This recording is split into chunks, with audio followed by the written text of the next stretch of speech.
Bank of St. Lucia, or the bank you need.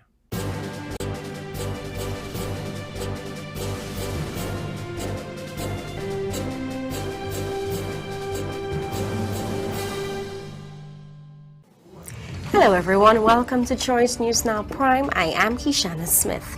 Watch the broadcast live on our Choice TV Facebook page, Choice TV SLU, and our YouTube channel at Choice TV St. Lucia, or listen to the simulcast on Liberty Radio 92.3 FM. In the news tonight, the High Court rules in favor of the mother of Shakadan Daniel in the custody death case and orders the police to complete their investigation into his death. A fraudulent traffic ticket text targets St. Lucians in a card-stealing scam.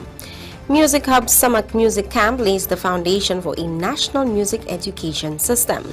And in news from the region, the Barbados Senate passes wage protection bill amid calls for labor reforms. And our top story tonight, nearly 13 years after Shakadan Daniel died in state custody, the High Court has ruled in favor of his mother, Frances Daniel, who sought judicial intervention to bring closure to the investigation into his death. Attorney Lydia Faisal, who represented Daniel, spoke with Choice TV about the case's background and its wider implications for St. Lucia and the region. Sienna Dalso begins our newscast. On the 29th of July, High Court Justice Alvin Shiva Pariag Singh delivered a judgment in the case of Frances Daniel versus the Attorney General for the state's denial of her constitutional rights to protection of the law in their failure to conclude investigations into the death of her son Shakadan Daniel while in custody at the Miku police station. This comes nearly 13 years following his death and 11 years following a jury's finding in a 2015 coroner's inquest that evidence points to unlawful killing as his cause of death. In addition to the court's declaration, the state was ordered to complete the investigation into Shakadan's death within 6 months or to return with a report detailing the effort made to investigate, steps still outstanding, the causes of non-completion, and timeframe for completion. The state was further ordered to pay 75,000 EC dollars to Frances plus her legal costs. The Choice TV spoke with attorney Lydia Faisal, who represented Frances from 2024, to bring this matter to justice. It will hopefully provide details as to who was involved and what, if any, criminal proceedings will take place against those persons. That is basically what will happen. It will just bring closure as to who was involved, and maybe questions may be asked, why did you do this, and so on and so forth. But in terms of compensation, I do not think that there can be further compensation even if there is criminal proceedings against anybody. I do not know. And we do not even know if there's going to be a decision to proceed with criminal proceedings after that investigation. While acknowledging that the Royal St. Lucia Police Force depends on a number of agencies to fulfill its investigations, Faisal says that this outcome points to a need for the state to review its officials and operations. Because the state bears the ultimate blame, the state is the one that will be blamed, the state is the one who compensates.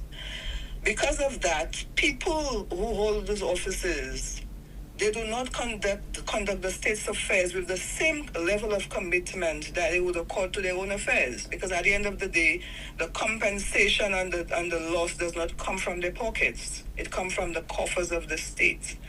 So it is for the state to scrutinize and thoroughly vet their various office holders and determine who is acting in the state's best interest and who is not. And Faisal stresses that the novel nature of this case and other restrictions of circumstance made it difficult to bargain for a high sum of damages. This is the first case of its kind in St. Lucia, where a mother has challenged the state for taking 13 years to investigate the death of a son who died in custody. There's no such case in St. Lucia. So there's no amount that the judge could look at another case in St. Lucia or in the Caribbean to say, okay, in that case, in the similar case, this was the award, so we are going to make a similar award. She says that lack of documented proof of psychological impact sustained by Frances as a result of the ordeal also limited the sum of damages that the court could have given. That could have been considered in the award, but it was not, because we did not have the accompanying medical reports. So whatever she got was what the court believed represented the suffering that she has sustained by the absence of a concluded investigation within a reasonable time. Whereas members of the public have expressed dissatisfaction with the sum of vindicatory damages given, Faisal says that she and her clients were grateful for the court's determination to award the $75,000 sum. She made it clear that all things considered, one would not really see it as an award on account of how much it cost. For Choice News Now, I am Sienna Dalso. Education stakeholders are reviewing feedback from the pilot of the OECS harmonized primary curriculum as St. Lucia prepares for its wider rollout. Chief Education Officer Beverly Diodoni says the August 6 consultation is intended to guide data-driven decisions and ensure the curriculum is refined and implemented strategically, effectively, and successfully for primary school students. Phoebe Popo reports. Chief Education Officer Beverly Diodoni says data and stakeholder feedback will guide the next phase of the OECS harmonized primary curriculum in St. Lucia. During an August 6 consultation, teachers, principals, and curriculum officers reviewed findings from the past academic year's pilot, identified implementation challenges, and considered adjustments ahead of the wider rollout. Diodoni stressed that the objective is not simply to introduce a new curriculum, but to ensure the reform is implemented thoughtfully, strategically, and successfully to strengthen teaching and learning across the country. Over the past academic year, we have piloted the DOHPC in a number of schools and have deliberately gathered feedback from those closest to the process. Our district education officers, our principals, our teachers, our parents, our students, our curriculum officers, literacy coaches, numeracy coaches, monitoring and support officers. The meeting emphasizes moving away from assumptions and relying on gathered data to make informed decisions about the future of the curriculum. Today, we come together not to rely on assumptions, opinions, or anecdotes, but to examine the evidence, the data before us, and make informed decisions about the way forward. And I want to stress that we need to look at the data and make informed decisions. The data may not be in our favor, it may not be what we want to hear, but we must utilize the data. While there is strong support from the curriculum's potential to transform education, the data also highlights critical areas of concern that must be addressed. The data tells us, I can tell you, I've looked at some of it, that there is strong support for the curriculum and recognition of its potential to transform teaching and learning. At the same time, the data also highlights important concerns relating to teacher readiness, principal preparation, assessment alignment, Mr. Abraham, coaching and supporting structures, resources, and stakeholder communication. The Chief Education Officer stresses that the goal is not just to decide whether to continue, but to determine how to proceed effectively. Our responsibility today is clear. We must determine not only whether we move forward, but how we move forward. We must carefully consider the pace of rollout, the readiness of each subject area, the professional development required, the resources needed, and the support structures that will ensure success in every classroom across St. Lucia. The meeting concludes with a call for collaborative, purposeful, and professional engagement to ensure the curriculum provides high quality, relevant materials to every child in St. Lucia. Reporting for Choice News Now, I am Phoebe Popo. A recent global ranking placing St. Lucia 6 for pesticide use intensity has raised public concern after circulating widely online. However, local officials say the figures drawn from 2025 UN FAO data and published by The Economist do not reflect the full local context. Registrar of Pesticides Dr. Cletus Alexander explains why the ranking may be misleading and examines the realities of pesticide use within St. Lucia's agricultural sector. Here's Phoebe Pope once again with the details in this report.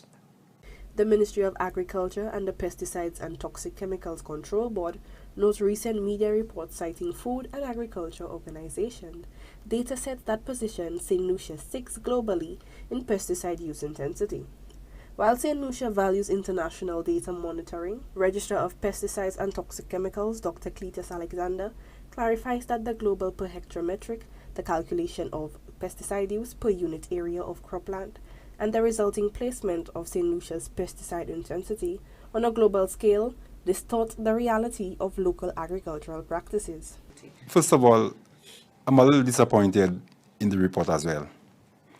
This is clearly a case of unethical reporting, research reporting, because the report is indicating that St. Lucia is 6 globally in terms of pesticide use intensity.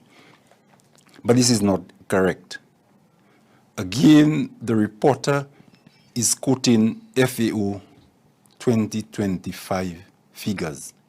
And for the FAO 2025 figures, clearly on her article, she's reporting for the period 1990 to 2023.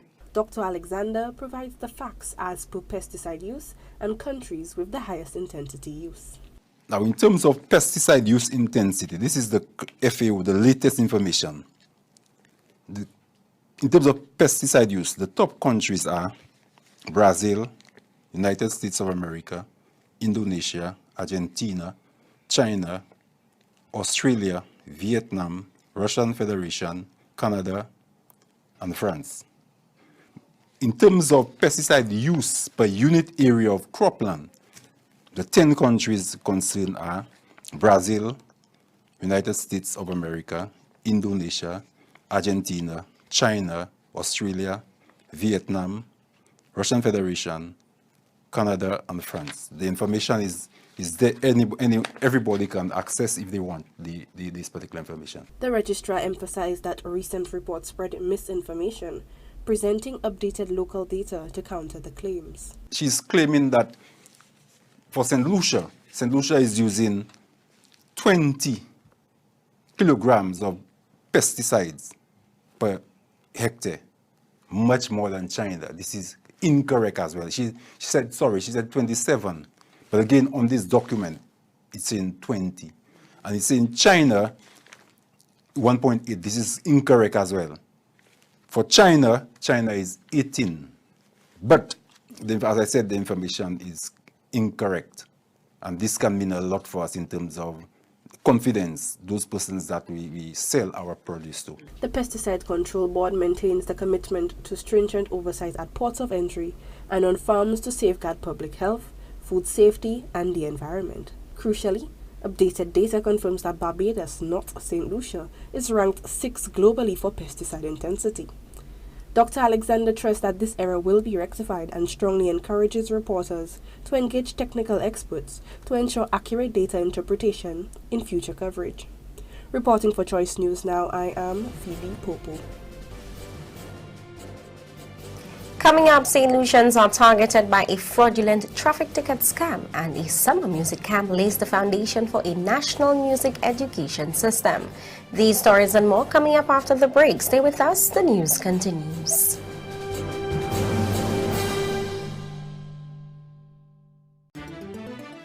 It's all about you and the dreams you believed, how you made your way ahead, all the goals you have achieved. All along the way, you've been a partner so true. All the way you've seen me through. We're all the bank you need. It's still about you and the life you're shaping now. All the doors that open wide, every step, every vow. All along the way, you'll be a partner partner so true. All the way you've seen me through. We're all the bank you need. We're the Bank of St. Lucia. So bank on your future. We're the Bank of St. Lucia. All the bank you need. Celebrating 25 years strong. Bank of St. Lucia. All the bank you need. Advertise to a captive audience. Make your business a star with Choice TV. Call today for your advertising package. Make the right choice. Call 728-9652. If you suffer with pain from fibromyalgia, lupus, sickle cell anemia, sciatica, or arthritis, Lockley DeCoste doctor specialists from overseas in St. Lucia will diagnose and treat patients who have been suffering long. Lockley DeCoste specialists will treat the symptoms of stroke, brain injuries, spinal cord injuries with shoulders, elbows, knees, back, and neck pain, even plantar fasciitis being a pain of the past. Lockley DeCoste specialists in St. Lucia EMG tests will measure the damage in neuromuscular disorders and diabetic neuropathy, because Lockley DeCoste doctor specialist provides proper diagnosis using the most effective treatment for you to live free of pain.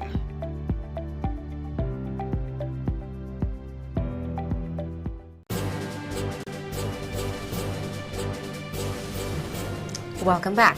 A wave of fraudulent text messages urging St. Lucians to pay supported traffic tickets has been exposed as a scam designed to steal victims' card information.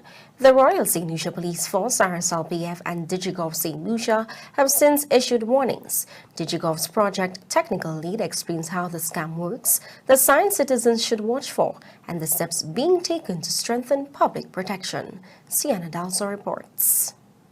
During the afternoon on Wednesday, the 5th of August, the Department of Public Sector Modernization was flooded with reports of a suspected scam text directing recipients to what appeared to be the DigiGov St. Lucia website. On Thursday, Choice TV spoke with Joaneth Kodra, the ICT project manager at the Division of Public Sector Modernization and technical lead on the DigiGov project, who provided further insight on what type of scam was identified.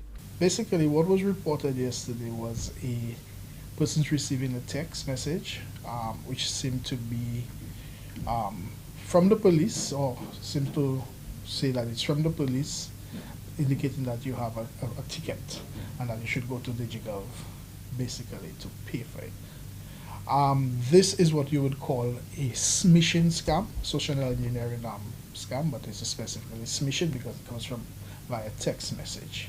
So it tends to create a sense of urgency, right, and pressure you into clicking a link on within the text so you could complete the request. Under the pretenses of the DigiGov website, the scam attempt sought to extract victims' card information. So you would see the link in there, you would click it, it would take you to a site which would be a clone of the DigiGov site, and it will give you instructions for you to follow, and it will take you to enter your credit card details, and at that point, once you enter it and you submit, the threat actor will capture those card details.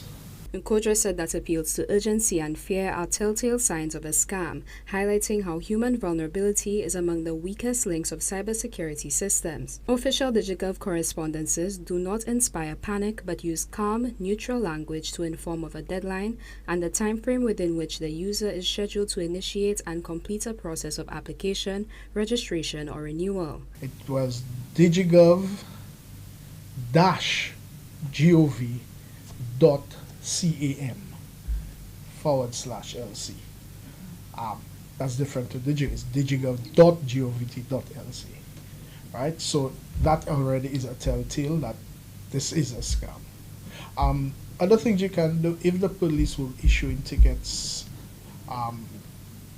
electronically, you would have had an announcement long before to prepare you as the individual for that. Kodra further advised that DigiGov St. Lucia only contacts users via SMS or email from info@digigov.govt.lc, addressed exclusively to the phone number and email address submitted upon registration. The DigiGov is currently working to establish a national cybersecurity incident response team, which will be fully operationalized in the long term. In the meantime, the project will be embarking on a number of initiatives to better enable users to keep their accounts secure. So public awareness will help us identify those which are genuine and which are non-genuine. So at least help us better protect ourselves.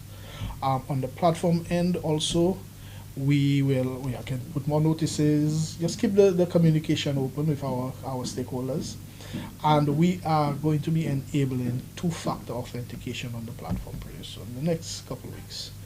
Again, it's another next level of security where even if you use your username and password, you will get another code within your email so to complete your login process. Persons who may have fallen victim to this most recent scam attempt are advised to inform the financial institution attached to the compromised card information and to report any financial losses to the police. The technical lead stresses that whenever in doubt, the 311 hotline is available to seek confirmation or assistance from DigiGov's support team. For Choice News Now, I am Sienna Dalso. The St. Lucia and Seaports Authority closed July by supporting the education of students from communities surrounding the island's major ports. During handover ceremonies in Castries and Vieux-Fort, students received school supplies along with messages of motivation, encouragement and inspiration from SLASPA officials and parliamentary representatives. Here's Sienna Dalso once again with the details in this report. The St. Lucia and Seaports Authority, SLASPA, has renewed its commitment to education by once again easing back-to-school expenditure for students in the communities surrounding the nation's main ports in Castries and Vieux-Fort. On Tuesday, the 28th of July, dozens of students received brand new backpacks and stationery supplies during a handover ceremony that also gave them the opportunity to interact with SLASPA officials, government representatives, and community leaders. SLASPA's Senior Manager of Marketing, Business Development, and Customer Care, Karim Sifle, described the initiative as an investment into the nation's future through education. An investment in education is one of the best investments one can make because, like I said, one of SLASPA's core pillars in our CSR, corporate social responsibility programs, are supporting communities within our nearby footprint. So, for example, we have the foreshore community we'll be doing for 3 years now, and we'll be doing Vieux-Fort tomorrow, which is Friday, the 31st of July, at which is also Vieux-Fort close to our footprint of the Hironoro International Airport and Port Vieux-Fort. So this will be the second time that we'll be doing Vieux-Fort. So overall, we're pleased about this program. We're pleased to hear about the progress of the students and knowing that our contributions are going a long way. The Member of Parliament for Castries South, Dr. Ernest Delaire, offered the students a motivational speech, assuring them of the academic excellence that's sprouting from their community. And I can tell you something, the students from your community, their scores in the exams now is getting higher and higher and higher. When I started doing my awards many years ago for Castries South, I can remember what the scores were. And now you see so many students from your community going to certain schools. It means that you are working harder, that you are taking schooling more seriously, and that it is showing. The generosity continued on Friday, the 31st of July, as SLASPA officials joined Vieux-Fort North MP, Danny Butcher, to present backpacks filled with essential school supplies to students. And Butcher reflected on his own school days, recalling the limited resources and materials that were available to him as a student, and expressed his gratitude for the authorities' continued partnership. And I said last night, I said it at my ministry and I'll say it again, an investment in our children is a solid investment in the future. You cannot go wrong when you invest in our children, and I'm very happy that amid all your infrastructural work, ensuring that our ports are safe, ensuring that our people are safe, that you also ensuring our children are safe, and by extension our community and our wonderful St. Lucia. So I want to thank you for this. According to SLASPA's Marketing and Communications Officer, Naira Joseph, it brings SLASPA just as much joy to be making this donation as it brings joy to the students receiving it. Again, we're very excited to be able to support our communities, to extend a helping hand, to ensure that the students are equipped for the academic year 2026. This is Choice News Now Prime. More news after the break.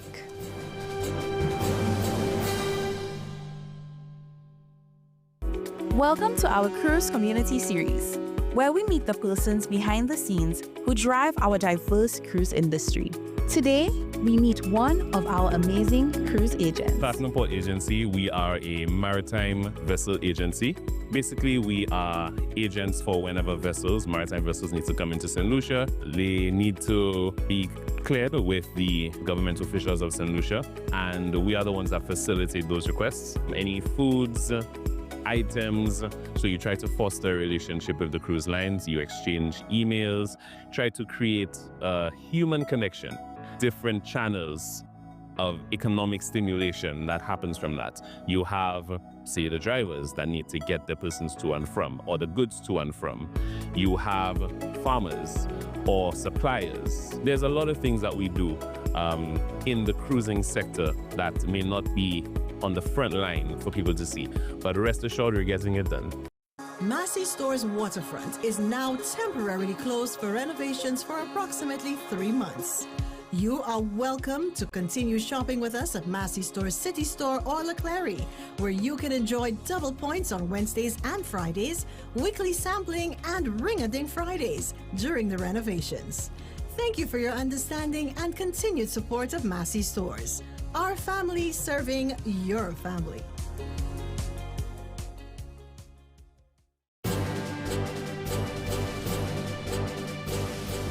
Welcome back. A summer music camp is helping lay the groundwork for what could become St. Lucia's first national music education system. Through a partnership with the Ministry of Equity, Social Justice and Empowerment, Music Hub is training young musicians and aspiring teachers while using the program to preserve and promote the island's rich cultural heritage. The details in this report. A partnership between Music Hub and the Ministry of Equity, Social Justice and Empowerment is taking music education beyond the classroom, using this year's summer camp program as a pilot for a national music education system in St. Lucia. The 3-day initiative, which began from Tuesday, August 4th, 2026 and culminated on Thursday, August 6, 2026, combined music instruction for children between the ages of approximately 5 and 17 years old. The initiative continues to serve as an important platform for aspiring musicians and music enthusiasts, while also providing junior instructors with valuable opportunities to share their knowledge, strengthen their teaching abilities, and build confidence in their own musical skills. It was a 3-day activity, starting from Tuesday, and then it's the Ministry of Social Equity has an after-school program. However, we are at Music Hub, we're piloting a national system for music, where we want to have the students themselves, the juniors, students in our program become teachers. So we use them to teach students along with, as we guided them and try to help them, develop their confidence, develop how to deal with students, how to teach the concepts in a way that is enjoyable for everyone. While the program celebrated participants' development, it also recognized Music Hub members who served as junior teachers. Their mentorship enriched the experience and demonstrated their growth as young leaders and musicians. Celestine hopes participants will use their skills to inspire others and create positive change through music.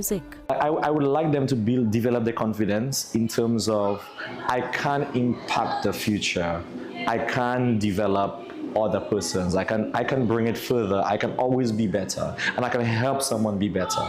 If we achieve that, only this, I will be happy with the entire workshop. And I think even from the base level, I can play an instrument. The teachers, I can teach, I can be better. Our teachers, we can influence the younger generation in a way where they can pass on the knowledge for the future. Junior teacher Tassie St. Mary reflected on her experience mentoring participants throughout the program, sharing her thoughts on the rewarding opportunity to introduce young leaders to the world of music and help nurture their musical abilities. At first it was difficult because I dealt with a lot of young children, so it was like they weren't really interested at first, so then I had to find new ways to intrigue them, to bring them to the music.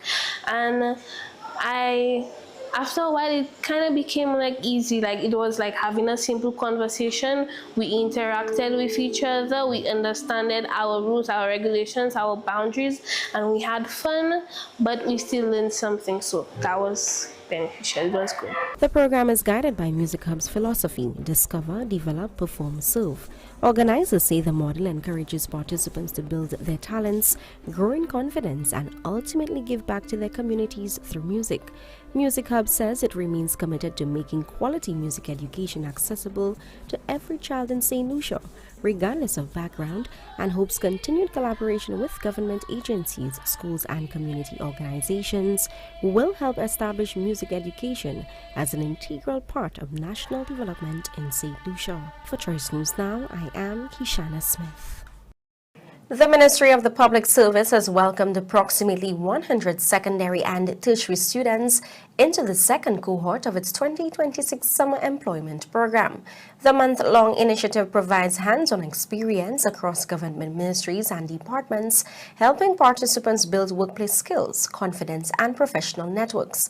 Officials say the program reflects government's continued investment in preparing St. Lucia's youth for future careers in the public service and wider workforce. More in this report. The Ministry of the Public Service, Transport, Information and Utilities Regulation officially welcomed its second cohort of students on Monday, August 3rd, as part of its annual summer employment program.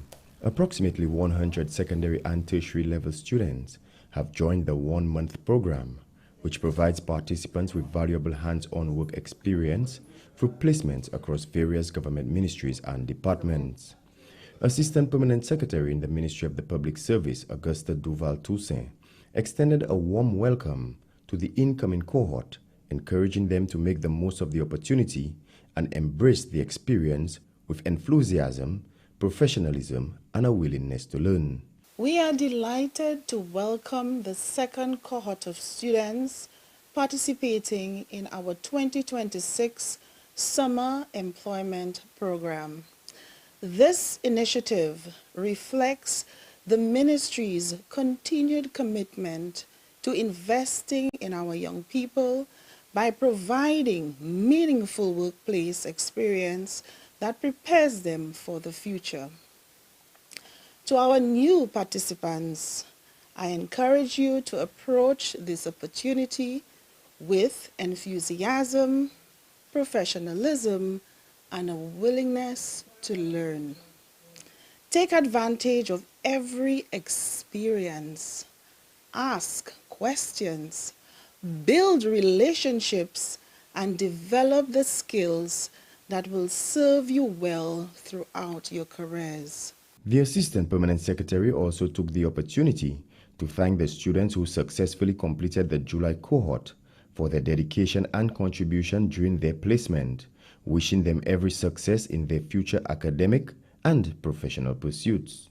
I want to thank our July cohort for your dedication, and we wish them every success in their future endeavors. We are confident that this program will continue to shape the next generation of public servants and professionals in St. Lucia. Meanwhile, Ziana Duncan, a participant in the July cohort, expressed her appreciation for the opportunity afforded to her through the program. I am truly grateful to be chosen by the Ministry of the Public Service to participate in the Summer Employment Program. This experience has allowed me to gain practical work skills, work ethics, and how to manage my time. It also built my confidence much more, and it helped me to develop a greater and a deeper appreciation for the work of the public service. It has been a rewarding experience, I must say, and I will most definitely carry it in my future. At the conclusion of their one-month placement, all participants will receive a stipend in recognition of their service and commitment. The Ministry of the Public Service, Transport, Information and Utilities Regulation, together with the Government of St. Lucia, reaffirms its commitment to investing in the development of the nation's youth by creating opportunities that equip them with the skills, knowledge and experience needed to become the future workforce of St. Lucia. From the Ministry of the Public Service, Transport, Information and Utilities Regulation, I am Miguel Morissette. The news continues after the break with PR Daily. Stay with us.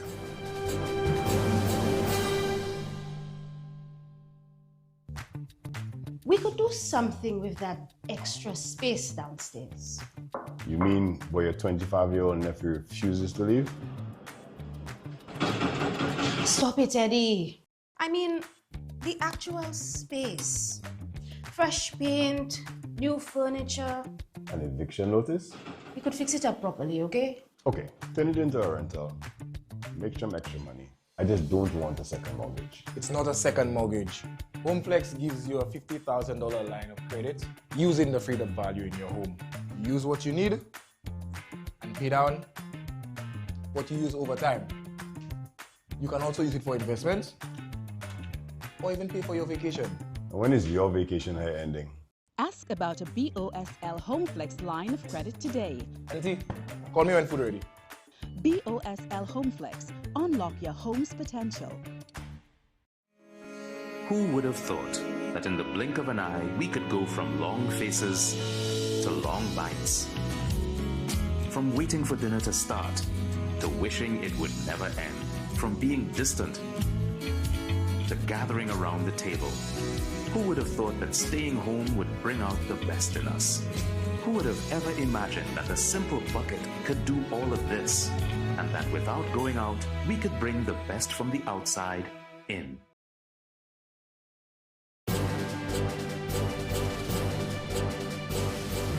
Welcome back to Choice News Now Prime. Here is PR Daily with Sienna Dalsol. Welcome to PR Daily, your trusted source for the latest press releases, important announcements, community initiatives, and events. I'm your presenter, Sienna Dalsol. The Ministry of Health, Wellness and Nutrition has officially launched the nation's very first National Cancer Registry, a landmark initiative set to strengthen how we track, prevent, and respond to the disease. Held under the theme Data for Action, Building a Stronger Response to Cancer, the launch brought together senior health officials, clinicians, and regional partners, all united behind one goal: turning reliable data into better care and better outcomes for St. Lucians. Officials are calling it more than just a new system. They're calling it a promise that every diagnosis will count. We hear more in this report. The Ministry of Health, Wellness and Nutrition has officially launched St. Lucia's National Cancer Registry, a landmark initiative aimed at strengthening the nation's response to cancer through improved data collection, surveillance, and evidence-based decision-making. The Cancer Registry has been established through the collaboration of the Ministry of Health, Wellness and Nutrition with key regional and international partners, including the Caribbean Public Health Agency, CARPHA, the International Agency for Research on Cancer, IARC, Caribbean Cancer Registry Hub, and the Pan American Health Organization, PAHO. In her opening address, Dr. Michelle Francois spoke to the importance of cancer surveillance and a national cancer registry, outlining how reliable data serves as the foundation of an effective national response to the burden of cancer. Every cancer case reported contributes to a clearer understanding of the burden of cancer, strengthens our ability to plan effective prevention and control strategies, and provides the evidence needed to improve patient care and health outcomes across our island. So as we officially launch this registry, let us recognize that this is not the beginning of our journey, but an important milestone in an ongoing process. Together, we are strengthening the foundation for evidence-based cancer prevention and control, ensuring that the information we collect today will shape policies, better services, and better outcomes for future generations. Underscoring the urgency of the initiative, Chief Medical Officer Dr. Sharon Belma George pointed to cancer having a long-standing position as the country's leading cause of death. Malignant neoplasms has been the #1 cause of mortality for the past 16 years. Not a statistic that we should accept lightly.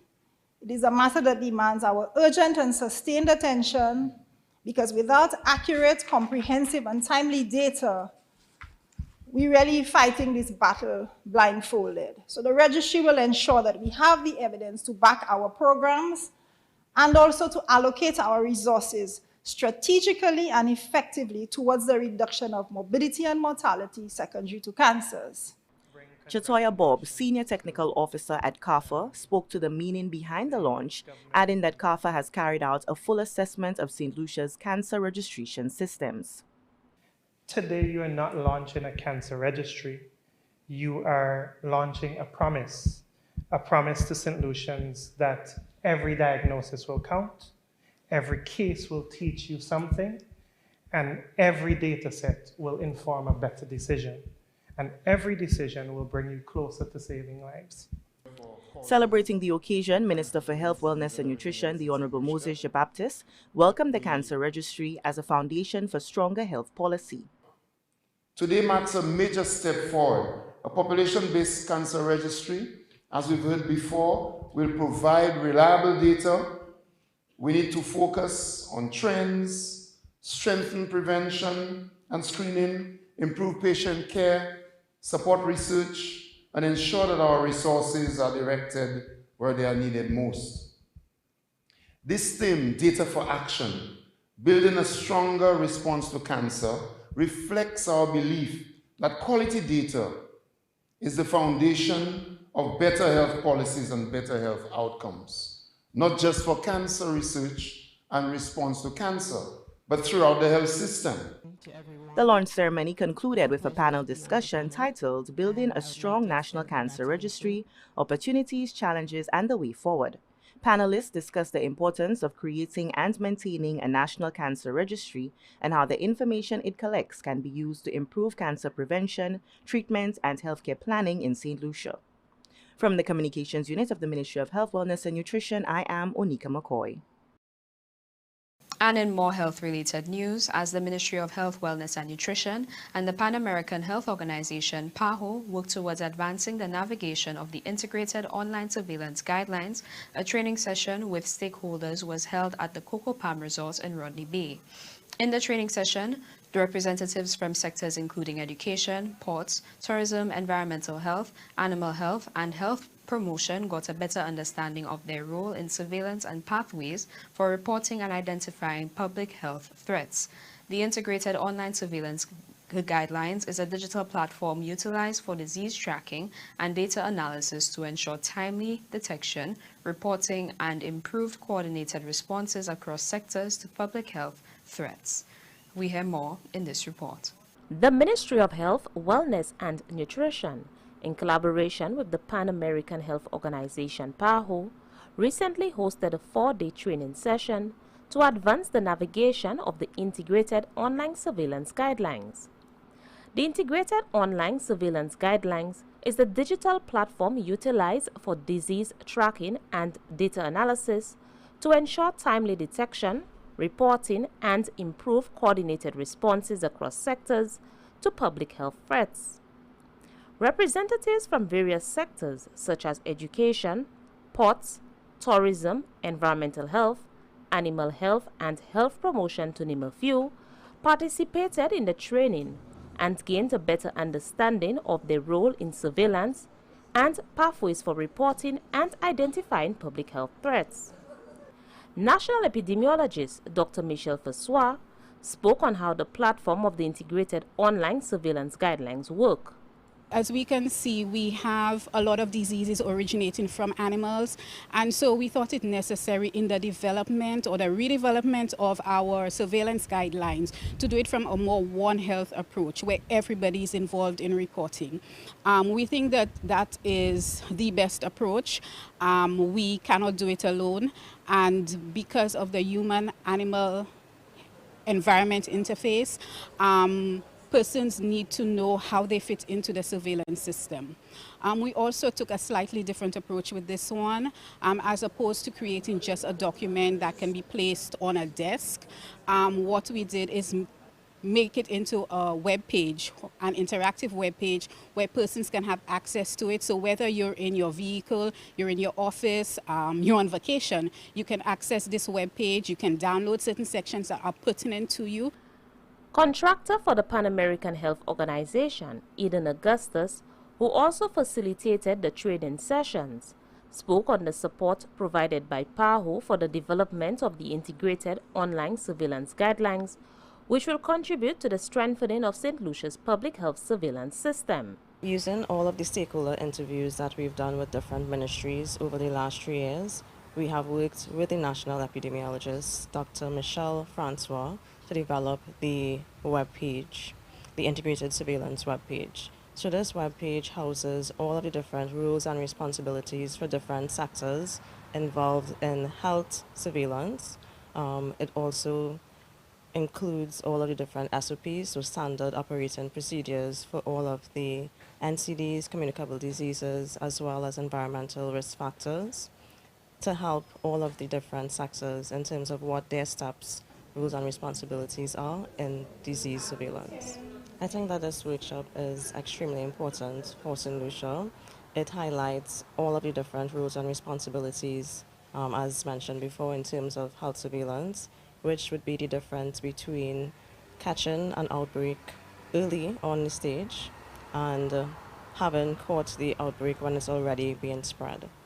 The integrated surveillance webpage will allow public health authorities to continuously update the platform with new and relevant diseases as emerging health threats evolve.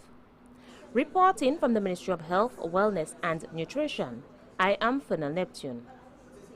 And that's all for today's edition of PR Daily. If you have a press release that you want to share with our audience, please send us an email at news.choicemedianetwork@gmail.com. Thank you for watching PR Daily. Do stay tuned for more news and updates. Back to you, Kishana. Thank you, Sienna. It's now time to take a look at the local weather forecast.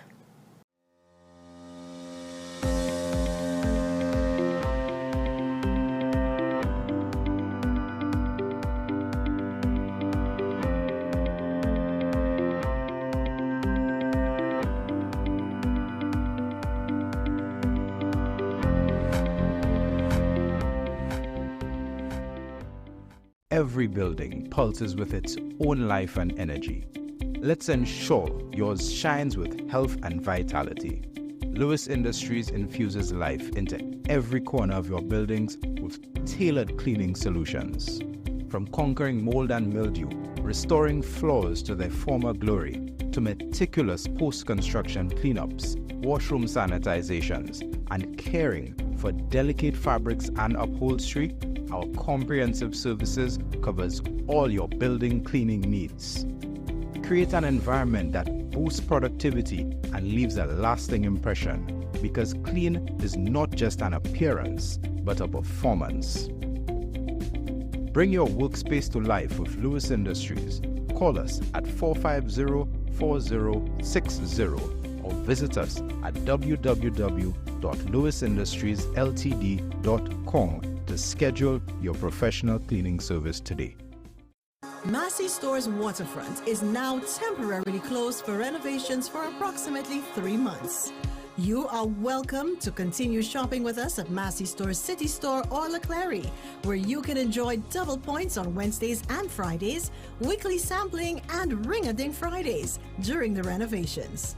Thank you for your understanding and continued support of Massey Stores. Our family serving your family.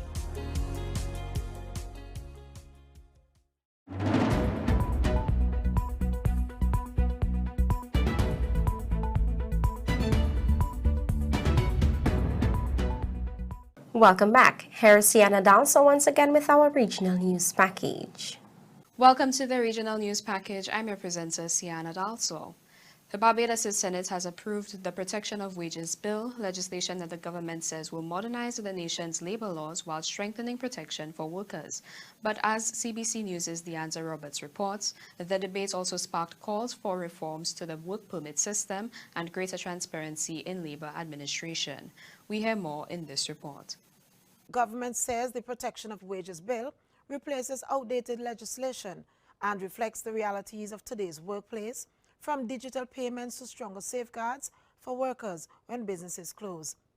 Leading the debate, Minister of Health, Senator the Honorable Lisa Cummins says the legislation prevents employers from recovering overpayments in a way that would leave workers unable to meet their financial obligations. When the employer says yes, I can pay you your wage early, or I can pay you your biweekly wage early. When you get that money in hand, you have to obviously forego the time. You may have to forego the time, but you can't then turn around, and if you have to give people some advance on their money, you cannot, under this legislation, take it back out all one time, because then you're putting people back to square one. You cannot do that. You cannot turn around and charge people interest for advance payments. The legislation does not allow you to do that. Meanwhile, Independent Senator Ryan Walters welcomes the objective of ensuring workers are paid on time, but argues that there are broader labor issues requiring urgent attention. He is calling for a review of this country's work permit regime and wants more programs for young people so that their skill sets can be better to meet the job market. And I think this is an opportunity for the government to look at revamping the work permit regime in this country. Because while there is a process that says you can apply and you may not be approved to get that person to come from outside of the country, I think it is a disgrace in 2026 that we should see this level of applications for work permits for these skill sets and these jobs. The government will get it and defend it, but the reality is, Mr. President, that there are a set of young people who will not get opportunities in this country come August and September and they finish school. Minister of State in the Prime Minister's Office for Youth and Culture, Senator Shane Archer, throws his support behind the measure, describing it as another step towards modernizing this country's labor laws. He responds to the issue of not enough programs for young people, as indicated by Senator Ryan Walters. The Division of Youth Affairs have helped over 800 persons over the last 2 years to find employment through the Employability Unit, through the YES, through the Barbados Youth Advanced Corps, and so on. I know that he mentioned about a 6-week program, but Youth Advanced Corps is more than a 6-week program. It is a 2-year program. It is a 6 to 10-week in-house program. But if you read your notes, you'll know that. And he's seriously misleading the House because the division has a lot of opportunities out there for our young people, and we have rolled them out, and I spoke to it a few weeks ago. The Tobago Police Division has identified 2 communities under consideration for joint military police posts to be established under recent proposals made by the government. The Tobago's police cite as their justification the volume of commercial activity in these areas, the proximity to gangs, as well as their distance from police stations. We hear more from TV6 News, TNT. Speaking this morning at a media briefing at the Police Administration building in Port of Spain, Tobago Divisional Commander Senior Superintendent Rodhill Kirk said the division welcomed the proposal, saying additional resources would assist in efforts to combat crime. Kirk said if Tobago was selected for one of the posts, Shervan Road would be the preferred location because of the activity in the area, including commercial activity as well as crime patterns. The reason why we chose that area, Shervan Road, has been our district with one of the most amount of activities. There are a lot of commercial activities, and in terms of even looking at our crime stats, we intend to use that area as a platform if Tobago is being considered as one of those areas to have the post. Kirk said the Plymouth community is also being considered, noting its location between 2 existing police stations. He said the area represented a gap in police coverage and had also experienced criminal activity. Plymouth, because Plymouth is more north in terms of when you look at the gap between the nearest police station, Shervan Road Police Station, and there's the Moriah Police Station coming from the north side. Plymouth is smack in the middle. And that area, as I say, is heightened in terms of commercial activities, and that is the most appropriate areas for us to look at in terms of having one of these posts implemented. The government has announced plans to establish 30 joint police and military posts across Trinidad and Tobago as part of its crime reduction strategy. Prime Minister Kamla Persad-Bissessar said the posts were expected to be established before the scheduled end of the state of emergency on September 17th. Kirk said the Tobago Division remained in discussions on the proposal and would continue to provide input on locations considered most suitable for policing needs. And that's all for the regional news package. Back to you, Kishana. Thank you, Siano. Our final segment is right after the break. Stay with us.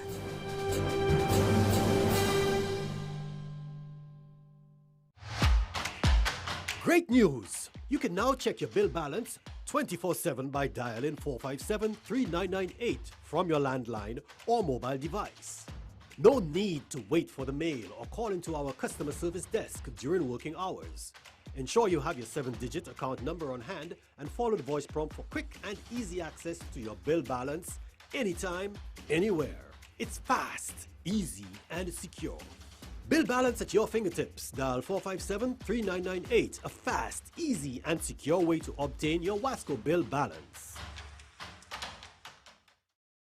Courts presents their 2026 All-Range event. Be inspired at all Court stores nationwide. Come see what's new in everyday furniture and appliances. Get a chance to win an Indorama 30-inch stove with appliance purchase of $5,999 or more. Great deals on TVs and wall mounts. Everyday great value on mattresses. Bedroom bundle deals up to 25% off. Be inspired at the Courts 2026 All-Range event. Affordable convenience for your home. Only at Courts. Bringing value home. Offer ends July 25th, 2026. Conditions apply. Massey Store's waterfront is now temporarily closed for renovations for approximately 3 months. You are welcome to continue shopping with us at Massey Store's City Store or Leclerc, where you can enjoy double points on Wednesdays and Fridays, weekly sampling, and ring-a-ding Fridays during the renovations. Thank you for your understanding and continued support of Massey Stores. Our family serving your family.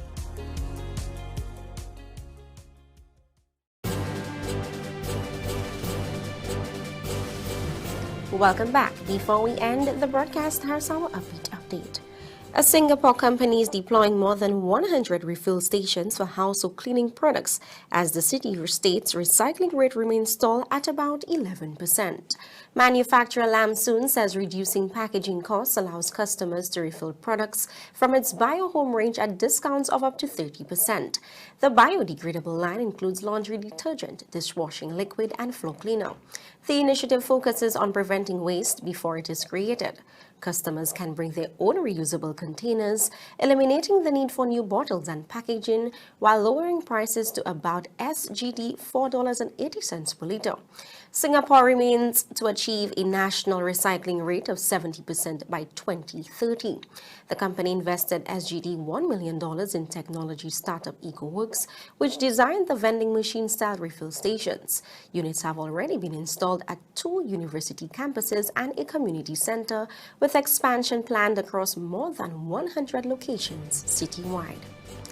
And with that, we come to the end of our primetime newscast. On behalf of the entire Choice TV family, thank you for staying with us. Stay tuned for more quality programming on Choice TV.